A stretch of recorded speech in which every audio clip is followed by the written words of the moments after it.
दिलवा लेके चल गइल एगो लइका पंडितान के। दिलवा लेके चल गइल एगो लइका पंडितान के। कितना कोस के राखी, कितना कोस के राखी अपना ओढ़नी से बांध के। दिलवा दिलवा दिलवा लेके चल गइल एगो लइका पंडितान के। दिलवा लेके चल गइल एगो लइका पंडितान के।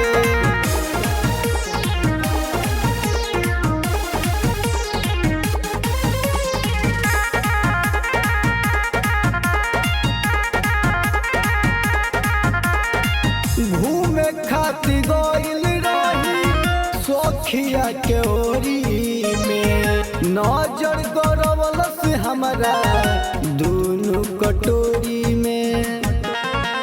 देखे रहे समाज ले लो गोलिए के कार, हम पकड़े जब गइनी, हम पकड़े जब गइनी सीधा भागल कूद फान के। दिलवा दिलवा दिलवा लेके चल गइल एगो लइका पंडितान के। दिलवा लेके चल गइल एगो लइका पंडितान के।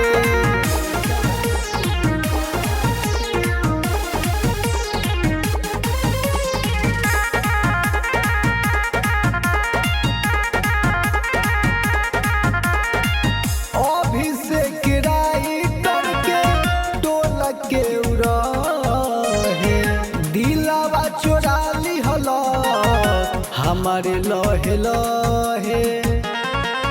अब सपना में आवे रात भर जगावे, सोनी दीपक विशाल, सोनी दीपक विशाल थक गइनी बखान के।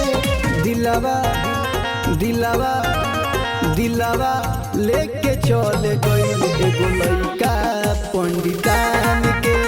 दिलवा लेके चल गइल एगो लइका पंडितान के। यस आराधना रिकॉर्डिंग स्टूडियो रामगढ़।